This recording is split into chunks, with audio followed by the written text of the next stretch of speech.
This video is about substituting in algebra.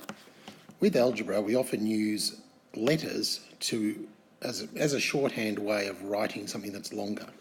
Here's an example of a long sentence that tells me how to do something. The area of a rectangle is length multiplied by width. Now, as you can imagine, it takes a long time to write that compared to writing this, A equals L times W, which is why in maths we use formulas like this with letters that represent the words. Area equals length multiplied by width. So substitution is actually using the formula or the expression to get an answer. And in substitution, we put the number where the letter is. Let's do an example. Length is 12 and width is 3. What is the area?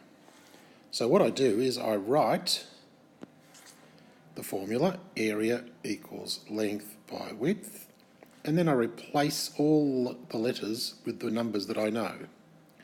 I don't know what A is, so I'll have to leave that as A. I know what L is 12. There's my multiplication sign, keeping that.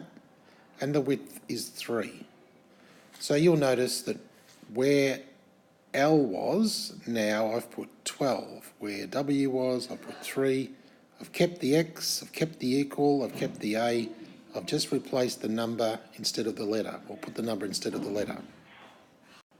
So what I've just done there is the substitution. And I'm going to do that, and I'll work out the answer.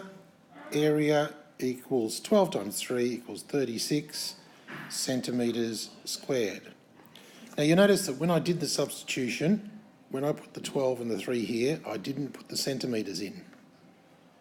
But in the answer, I need to put the units, centimetres squared. In this example, if we have these expressions, find the value if A equals 2 and B equals 5. So here's my first expression. And we know that A is 2 and B is 5. So when I'm substituting, I just replace the letters. Now, when you look at 5A, that really means 5 multiplied by A, because what we do is we don't bother putting the multiplication between them all the time. Everybody in maths knows if there's nothing between the number and the letter, it's multiplied. So that means 5 is multiplied by A. A is worth 2, so I'm going to change the A into 2. And now all I have to do is write 5 times 2 is 10. So I've found the value is 10. I found the value of 5A when A equals 2.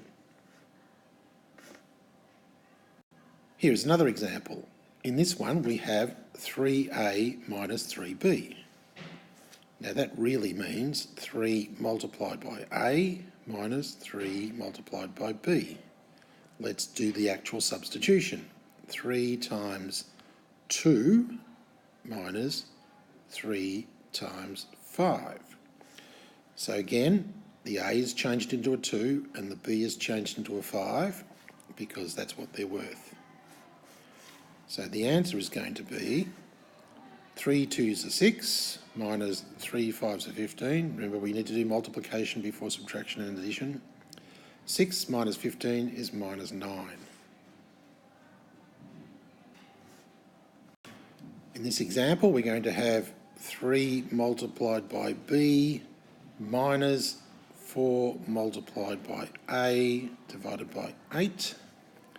So 3 multiplied by B will be written as 3 multiplied by 5, and 4 multiplied by A will change into 4 times 2. That's the substitution done. Now we can work out the answer. Doing the multiplies and divides first. 3 5s are 15, 4 2s are 8, and 8 divided by 8 is 1. Now I did my subtraction, 14.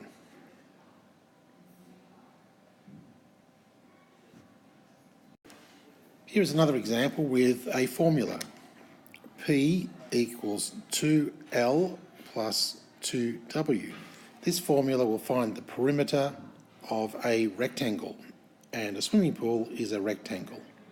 So in the question it says the formula for the perimeter of a swimming pool is P equals 2L plus 2W, and what we actually have to do is find the perimeter.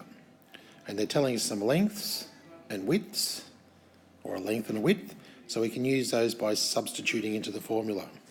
So I'm trying to find P so I don't change that.